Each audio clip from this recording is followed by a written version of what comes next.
Hi, this is Robert Clickybeard with the Commercial Landscaper Podcast. I'm going to take about 20 minutes of your life to deliver some amazing content from accomplished leaders and business owners to help provide you with great Ironman mindset ideas to help you scale your business to become a better leader and push yourself out of your comfort zone. We have now doubled our audience. We really hope you enjoy these shows and really encourage you to like and share with friends, family members, and your network. Based on my book, The Ironman Mindset for Entrepreneurs, I want to try and pull out one insight you could take back from your business on every single show. And ultimately, my goal is to try and make you less mistakes than I did and make your company more profitable. I'm also super excited to share that finally we've gone live with our digital courses on the Wilson 360 website, wilson-360.com. Cheers, everyone. Good afternoon, Robert Clickybeard with the Commercial Landscaper Podcast. Really excited today to be joined by Brian Hamilton. Brian, thanks for joining the show today. Great to be here. So Brian, I love your last name. Hamilton is a place in Scotland I used to work. Gives you some great memories. Tell me a little bit about your background. Maybe you do have some Scottish background.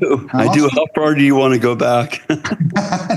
Someone said, actually, I don't know if this is true. I have to go to Ancestry, but that I'm somehow related to Alexander Hamilton. I don't know how that works, but I think we'd have to go back like 500 years. But my grandfather did come from Waterford, Ireland, and I think the name is, as you know, that whole area is full of a bunch of us Celtics. So I know that area real well, but I haven't been there. I've been to the Northern Ireland, but not the Republic. So I've got to get up there sometime. Yeah, and you need to get to Scotland. You know, that's where I say Hamilton is. I spent many years in Hamilton, and hopefully you get back there. They have, what is that called? The cross, or I don't know all this British Island stuff, but the what is it? The Hamilton flag. Coat of arms. Yeah. We've got one, as you know. Okay, cool. Awesome.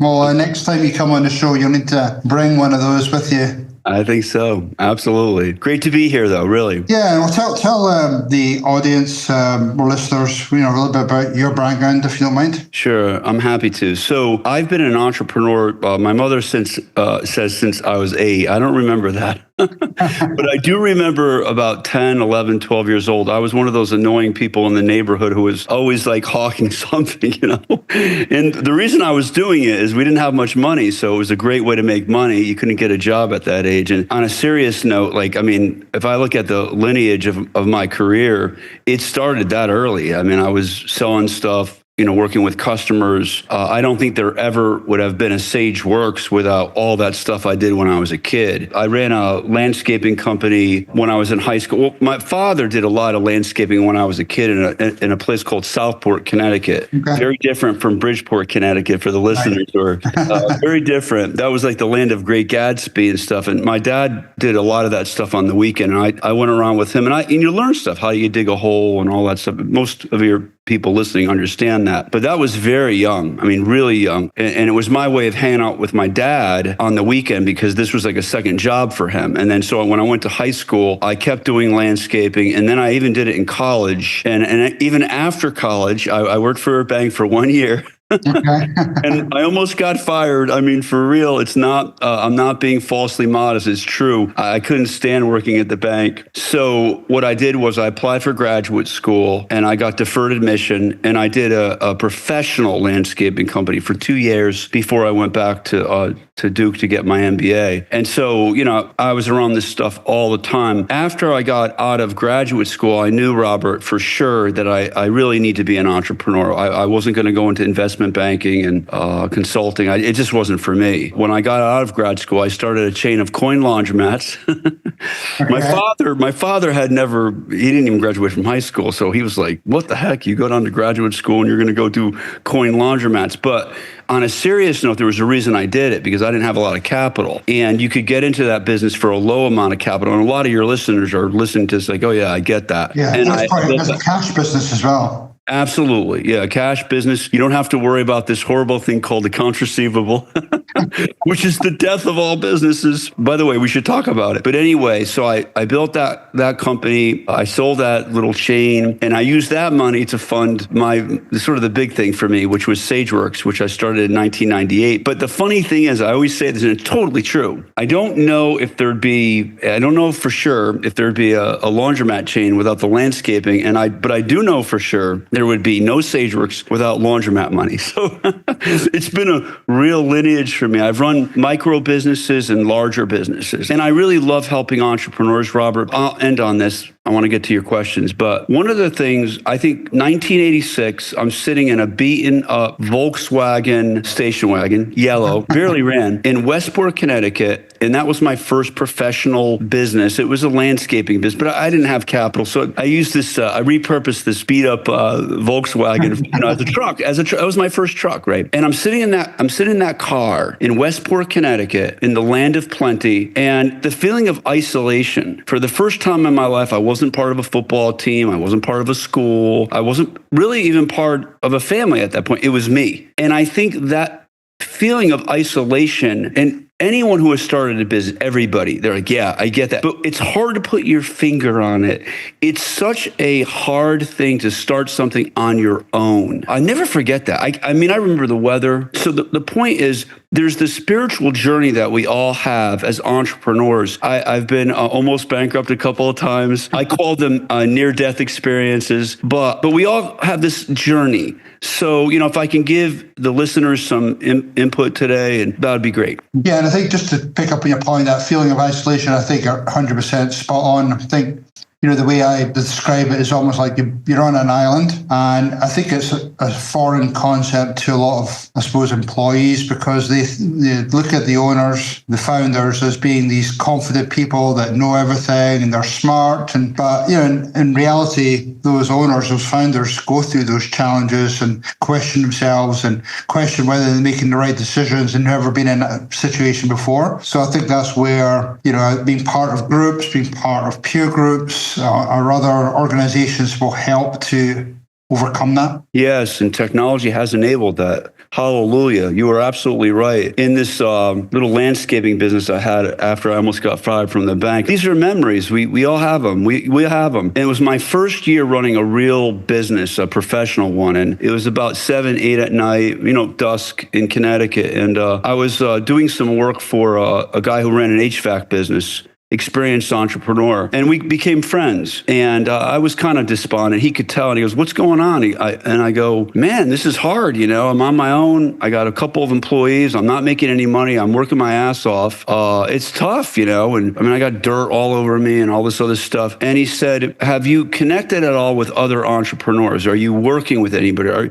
Are you reading books?" And I'm like, "No, it didn't even occur to me." So one thing that's great about technology, and there's some bad things too, right? But it allows us to connect with each other, because as somebody's listening to this right now, they're like, "Yeah, I can relate to that. I can relate to that." I'm working, literally 70, 80 hours a week. I'm doing the work myself physically. I'm 24 years old or whatever. I don't know what the heck I'm doing. I don't know how to sell. I don't know how to do these things. But what technology, like what we're doing right now, it allows us to connect on a human level with other people. It has taken me 60 years to come to this one. When you go through something, especially stressful, right? You lock down and you're alone. You lock down and you're alone. Oh my goodness.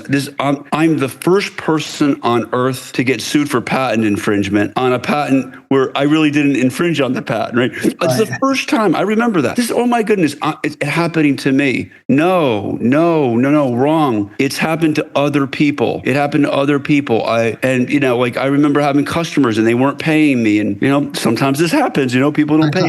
Oh my goodness, right? You think you're profitable, but they're not paying. But the point is, when we, especially men, I want to speak to the men here. I'm a man, but to speak to the men, we are macho or not macho. We don't want to show weakness, right? Public speaking's hard. Right? That's tough, So we don't want to show that weakness, but the truth is, you're not alone. There's other people who are experiencing that. So get around those people. And what's beautiful about tech now is you don't need to go to a Chamber of Commerce meeting. You can listen to this podcast. Yeah, 100%. And there's so many channels for that communication.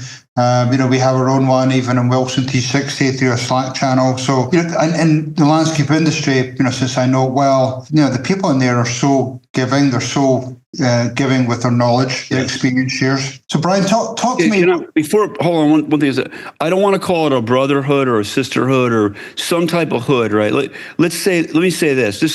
Let's dispel something. I'm telling you, man, if I were running a landscaping company in Apex, North Carolina, which is where I am right now, and there were people right down the road competing, we don't have competition. We've got a brotherhood. We've got a sisterhood. We have all gone through common experiences. Your competition is yourself and what you're thinking about. So you are absolutely right. I cannot tell you, any business I go into now, I go to other people in that business to get information because we share that. I don't know. Sometimes I think, what an incredibly stupid journey. Who gets into this stuff? Starting a business is so hard, but we all share that journey. So just remember that. Reach out to people. Like pricing, right? Think about that. I don't know where you're going to go, but just give me 1 second here. So like pricing, right? It took me a long time to learn. Look, if your direct labor dollars are $10, you got to cover this thing called overhead and profit. So we got to be about 3 times, maybe 4 times our direct labor dollars, right? I didn't know that. So there's a lot of businesses working out there, Robert, as you know, that are working hard. They're never going to make money because their prices are wrong. But if you go to other people in your industry, you'll learn about the right way to price. Yeah, 100%. And, because of, things we've had like, inflation, like COVID, those goalposts are moving all the time. And it's just not a case of just making that adjustment once a year. You have to review it more frequently than that. So I agree 100%. Brian, I know, offline we were talking about,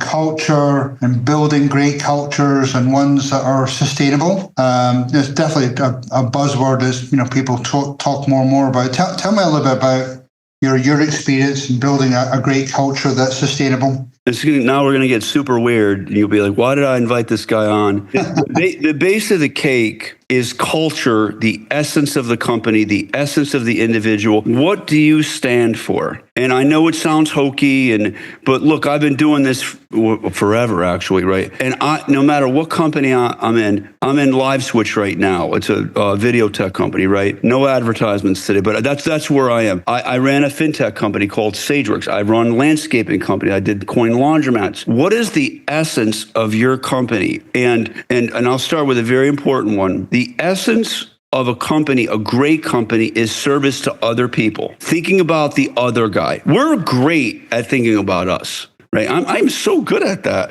Oh my goodness. Thinking about me, but we have to have an external focus on the other person. And listen, my heart goes out to some people. I don't, you told me about some of the demographics of your listeners, right? But a lot of these people have started like I did. You start small. But if you can build customer service in the beginning, we're here to service our customers and to care about them, our employees, to care about them. Doesn't mean we're not tough. We got to be tough. You can't be a wimp and run a business. But that the culture of and then manifesting that, really manifesting that. I'm so glad to be here, by the way, because I don't usually talk to like landscapers. This is wonderful. I remember being in Darien, Connecticut, and I mean, it's so it's fascinating, right? Because I've been around trees and bushes my whole life. My old man, as I mentioned, my grandfather comes from Ireland, and that part of the world, they do gardening great, right? So I was around this my whole life, and I remember Darien, Connecticut. A lady came out, and there's this big, it's like a 3-foot wide maple tree, and she comes out to me and she goes, "Hey, Brian, can you move that maple tree from there over 6 feet to the left?" And anyone who knows, right? The thing, I don't know what the root rules are anymore. I forgot them. But the thing, that tree is, in its roots, is as wide as the branches, right? And it's as deep as how tall it is, right? And I'm like, oh my goodness, this lady never planted anything. But my point is this. That you're going to run into unreasonable customers, unreasonable people. You're probably unreasonable, right? We're all unreasonable. But to have that love for the customer, to really care about other people, it's an internal game. And I want to say one last thing about it. And I'm banging on this all the time. banging on it. I run a tech company. Wow, technologists are the worst. If you can run a landscaping company, go compete with Microsoft and start a software company. It's easy. It's hard doing landscaping. Oh my goodness. Doing technology, but I'm on this all day long. Get your technology to work, get back to customers quickly, and care about your customers. But it always starts with an external focus on what you stand for. One other thing about it, I wish these politicians would know this. They're terrible at this. The politicians, I don't know, are they this way in Scotland? Probably. They're always trying to fake about who they are. Your essence and who you are booms out. You cannot disguise that. So you got to even control your thoughts. And because I run. I mean, in landscaping, oh my goodness, you run into people, they've never picked up a shovel in their life. They don't know what hard work is. But you gotta be careful the way you think about customers, because they can detect that on you. It's also going to affect kind of the way you look at people. So I always build the base of the cake. Got to love the customers. You got to do right by the employees. Got to be tough, of course. We're going to be service oriented and an external focus. And if you get, it's like planting a tree. My father, he was like one of these guys. There was a movie about this, but my father, like I said, he's we go to college now. We're smart, right? Become smart in college. I went to college. You think you're smart. But my father may not have had an education, but he was wise, right? He's like, Brian, the way you plant that tree is the way it's going to grow. So it's so nice to be here, because every single life lesson he ever gave to me was around trees. We got to fertilize it. We got to aerate the soil. And my point is, the base of any business is the culture, and you got to bang on that. And once you get that right, everything flows. As an owner, founder of a business might have the concept and head wrapped around what that looks like in terms of taking care of a customer. But as you grow and scale your company, how do you get that same passion down to the field level? Especially if you have 100, 200 employees. I do not. Yeah. Who might be interacting with customers out on a job site or something. How do you have that same passion? Yes. Training all the time. Remember, I've run like 2-person companies and big companies, right? It's training all the time, and training at the increment all the time. Every time you get an example, but training all the time, and training and training and training. We care about the customer. The customer's always right. That's actually true. The customer is always right. And I can prove it almost mathematically. Did the customer put a gun to your head to make you do business with them? No. You selected to get in that relationship. So while you're in the relationship, you don't have to be there forever. The customer is always right. But always going back to that. Honestly, Robert, I just got to say this to you. I got my business to about, when I was in my 20s, about 10 people. And I always said, I'd rather be a sole proprietor or a big company. Anything between that's like what I call no man's land. And so there has to be in lots of culture training and, I don't know, meeting with people, giving examples, and give people like some gold stars or bonuses for who's got the best customer engagement. I remember reading about Bobby Knight. He was that crazy guy from University of Indiana, the coach. They asked him, how do you get your kids motivated? I really liked his interview. He was a good coach, a little crazy, but great coach. He goes, I don't get them motivated. If they're not motivated, they're not going to be on my team. So what you really got to do is do that in the hiring process. It is very, very difficult to convert a man from one way of thinking to another. So you really got to be great at the hiring. How do you do that? Because people have these discussions with people, and people can come in, rehearsed answers and interviews. They could have a real well-polished resume that maybe somebody else has done for them, but trying to find that true self person. We do a lot of personality assessments, and that's another point on that GPS evaluation. But how do you really determine who that person is? Well, you're never going to get it right. I mean, you're never, it's a great question. I almost can't answer that one. I would say, probably multiple interviews, check references. value things. What's important to you in your life? But you're never going to get it right, and cut yourself some slack. I've been bamboozled by so many people. Oh my goodness. But I will say this, and it's like a bumper sticker thing. I want to avoid those a little bit. Hire slowly, fire quickly. Everybody looks great. It's like marriage. Everybody looks great till you're married, right? But when they come on and they give you those red flags, man, you got to get rid of them, and you got to do it quickly. So I always like to hire slowly and fire quickly. And by the way, I know we only have a half an hour, I really do. But that's why you got to be careful about the incremental way you grow your company in revenue. We all want to be billionaires, right? Or whatever. But you got to be real careful about, most businesses can only grow a certain level. The wheels start coming off the bus if you start hiring too quickly. But cut yourself slack. You're going to make mistakes, but hire slowly, fire quickly, brutally. 100%. And just to touch on the hiring piece of it, really, I help some companies, and it really surprises me how many companies don't do the due diligence on calling references, checking social media, calling friends that are not on the reference list, because again, that could be set up in their favor. But there's a lot more due diligence that can be done, especially if you've got such a great culture in your company, you're trying to protect it. Why not go through those extra steps? Yeah, but let me just throw this in there, because you know, Robert, what you're trying to do here, probably, right? Brian's talking for half an hour. If I can give somebody a couple of things, nobody's going to take everything in, right? And I could be wrong too. Who knows, right? But even when I call the favorable references, or when I used to do that, I'm like, tell me about the worst attribute. Let's start with Brian Hamilton. He's a hot-headed Irishman. Check. That is the truth. I mean, absolutely. So what I want to do with any person is know their weakest thing. And these people, oh, he's wonderful, and he's great, and he's a great father, and he's a great family man, and he works hard, and he overtime. Yeah, thanks. But tell me one thing. Will you give me one thing and try to find that? It doesn't mean you don't hire them, but it means you're aware, because we all have those weaknesses. But you're right. Don't be sloppy in who you get. Oh, my goodness. You get more than 5 people. You got people running over the tomato bushes and the rose bushes and the people who don't care. If the person doesn't care about the content they produce, you could do all the training in the world and you are going to be in trouble. They've got to care. So I always look for, I got a guy here on my farm, Dougie Simpson. I went to high school with him. He manages my farm. The guy, his care is way up here, if you can see it, way up there. But if they don't care and they don't care about people, if they don't care about their work product, you do all the training in the world, man, you're in trouble. Yeah, 100%. Just wrapping up here, Brian, well, tell me a little bit, you said you have your own company now.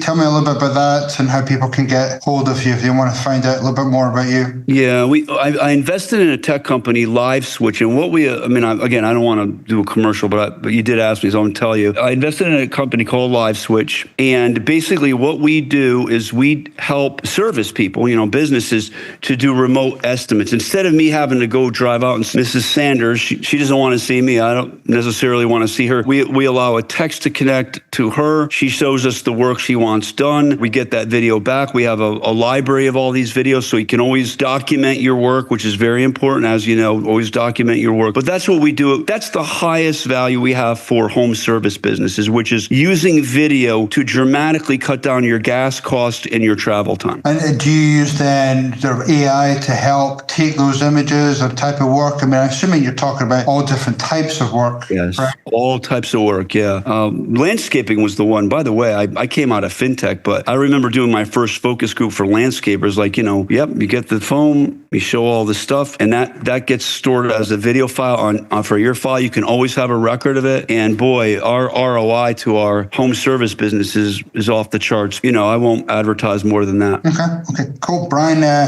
your knowledge, your shares today has been super helpful. So thank you for joining us on the show. And what's the best way for people to get in touch with you? I'm easy. I've got a foundation, Brian at brianhamilton.org. Brian, Brian, to spell the Irish way. Brian at brianhamilton.org. And by the way, next time I'm on, I'll wear my Hamilton tie.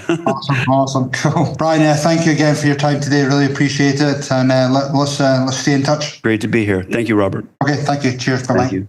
Thanks for tuning in to the Commercial Landscaper Podcast. I'm Robert Clinky-Beard, and I hope today's insights inspire you to push yourself beyond your limits, lead with purpose, and scale your business to new heights. Don't forget to check out our new digital online courses and training programs on the Wilson 360 website, and join the Boss Business Management Software community to optimize your business like never before. If you found value in this episode, please subscribe on YouTube, share it with your network. Let's grow, let's transform the industry together. Until next time, stay inspired and keep striving for greatness. Cheers, everyone.